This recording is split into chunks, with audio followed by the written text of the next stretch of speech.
In 1993, the original Virtua Fighter was released in Japanese arcades to critical and commercial acclaim.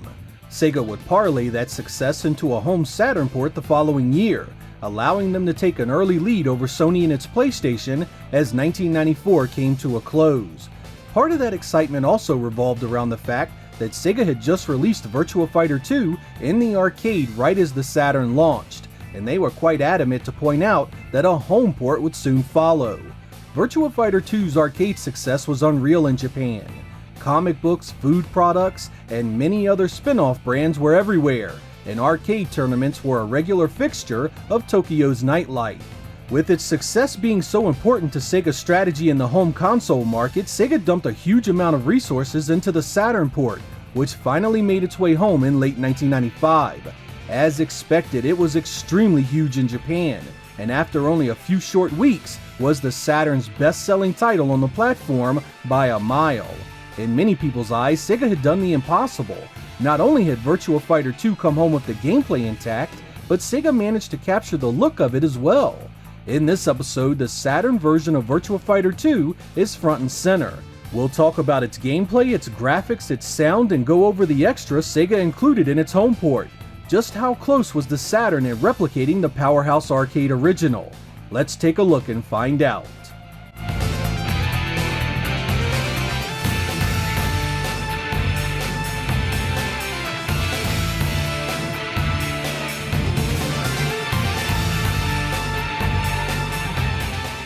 The gameplay of Virtua Fighter 2 would see numerous upgrades and enhancements over the first. The original ran at a decent 30 frames per second, but the sequel here doubled that to 60, allowing the control to feel faster, smoother, and more responsive. The developer AM2 also added a bunch of new moves, 2 additional fighters, and improved the AI quite a bit. It didn't radically alter what was there, it just made it more aggressive and strategic in nature. Making its return is the 3-button interface, which includes a block, a punch, and a kick. Don't let that fool you into thinking that it somehow limits your abilities. Each fighter has dozens of moves related to their martial disciplines. The combo system is mostly based on timing and juggling your opponents once they are hit. There are also some vicious throws you can execute that do crazy damage. This leads most confrontations to be rather short. A well-placed combo or throw can end the bout in no time, and there is the ever-present threat of being knocked out of the ring. Some fighters even have counters that can snatch you out of your attacks and change the momentum of the battle entirely. While the gameplay can be quite deep in this regard, there are no staples from other fighting games like projectiles or super moves. This can make for a vanilla experience for some fight fans used to the flashier games in the genre. Matches here usually end on a simple punch or a kick. There's no glowing 12-hit combo with a burst of light to gloat over. I did always feel this kinda set Virtua Fighter 2 apart from its ilk, however. While there are certainly some fantastical moves here, most of what you see is grounded in the realism of boxing and traditional mixed martial arts. Each fighter feels radically different thanks to this. Some have the speed to hit you 3 or 4 times quickly, others are more reliant on power moves, and there's even a few that take an entirely different strategy to play properly. One thing's for certain, Virtua Fighter 2 has the variety and the gameplay to challenge even the most diehard student of the fight game. Sega also added some additional modes to the home version. There are the typical arcade and versus options, but there's also an expert mode that challenges you by learning your patterns, as well as a team battle that allows you to set up a local tournament-style elimination match. Fight 1. Ready, go! Oh yeah!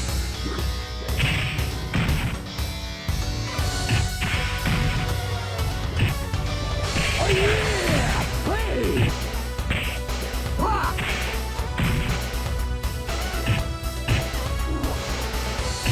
KO!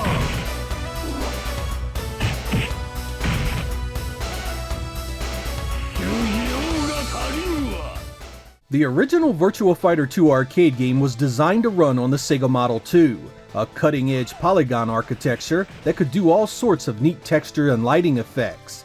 The transition to the Saturn was going to be no easy task, but my hat's off to the development team because they really found a good compromise. The Saturn version runs at 704 by 480, which was the machine's high-resolution interlaced mode. Best part is that it also runs at 60 frames per second, which was able to preserve the feel of the gameplay nearly 100%. Trade-offs for this level of performance are as expected.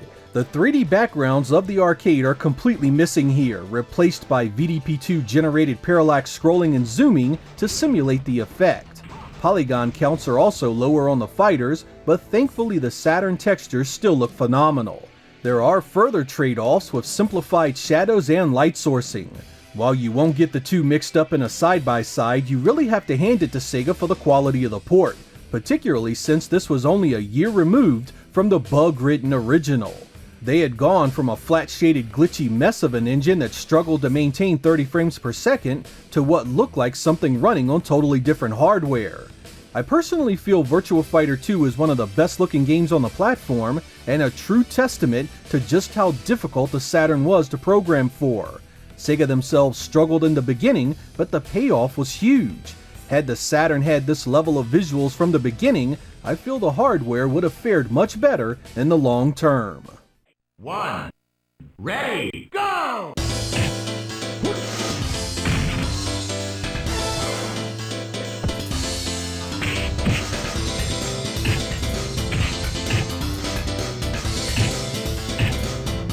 Ring out! Ready, go!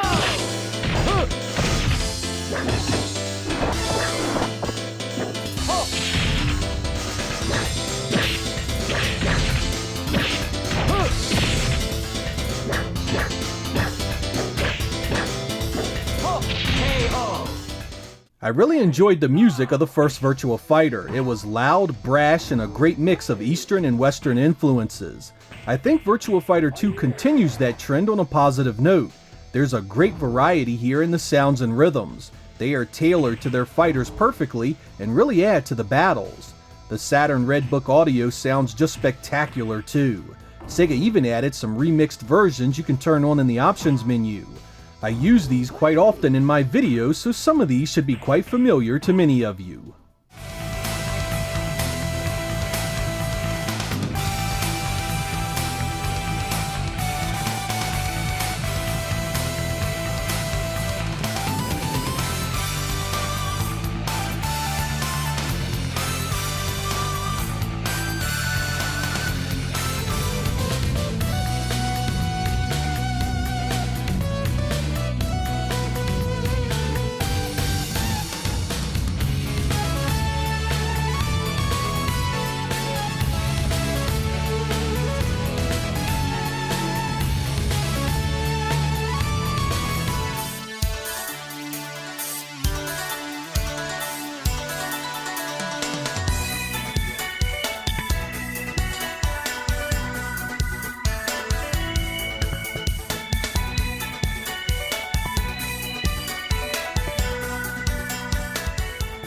In case you haven't noticed on my channel before, I'm a tremendous fan of this game and the series itself. I played the hell out of the first one, and this one was no different.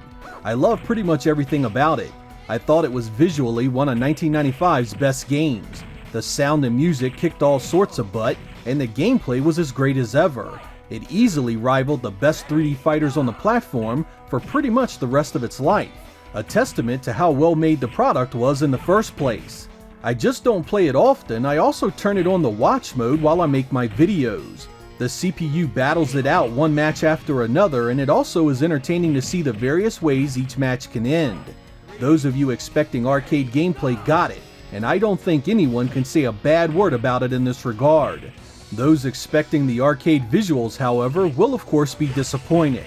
There is no bridge and Shun-Di stage to gawk at, and the overall polygon counts of the fighters is significantly lower.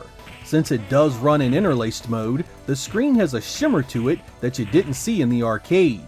The way the Saturn draws the ring in the backgrounds also makes everything appear to be floating, which wasn't present in the arcade either. Considering the power differences between the Saturn and the Model 2, these things mattered little to me. Virtua Fighter 2 was a bright, colorful game with great-looking fighters and fast, smooth gameplay. For most fans of the arcade, it was more than enough to make the home version well worth playing. Ready, go!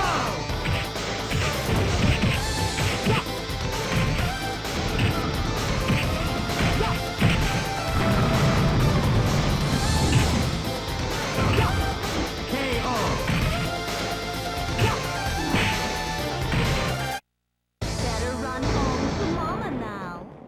Virtua Fighter 3 would be announced for the Saturn but never happened, leaving this last in the series to appear for the platform. Luckily, Sega brought out games like Fighting Vipers, Last Bronx, and Fighters Megamix to satiate the ravenous fans who wanted more. Other games would follow this one's example and use the Saturn's high-res mode at 60 frames per second. Tecmo's Dead or Alive came out a few years later and looked very similar, making you wonder why more games didn't make use of the engine, especially since it was built upon the Sega Graphics Library to begin with. Virtua Fighter 2 reviewed extremely high as well. Pretty much every gaming magazine out there said it was a must-own, with most singing its praises as a big upgrade to the original. It was a great message to counter the negativity that had dominated the narrative of the platform for its first year on the market. Along with Sega Rally and Virtua Cop, 1995 ended on a positive note that made me believe the Saturn was going to be just fine. Things didn't quite work out for the best, but I'm still glad I was there to play this and the many games that would follow it. If you want to play Virtua Fighter 2 today, you can get it on the Xbox platforms like the 360, Xbox One, and Xbox Series X. It's better than Arcade Perfect and still plays like a dream. But for you Saturn collectors, a physical copy will set you back very little for such a great title. The Japanese version can be had for basically nothing, and even the US release is still affordable. It's one of the first games to show what the Saturn was capable of, and still very much worth playing today. I'm Sega Lord X, thank you guys for watching, and I will catch you next time.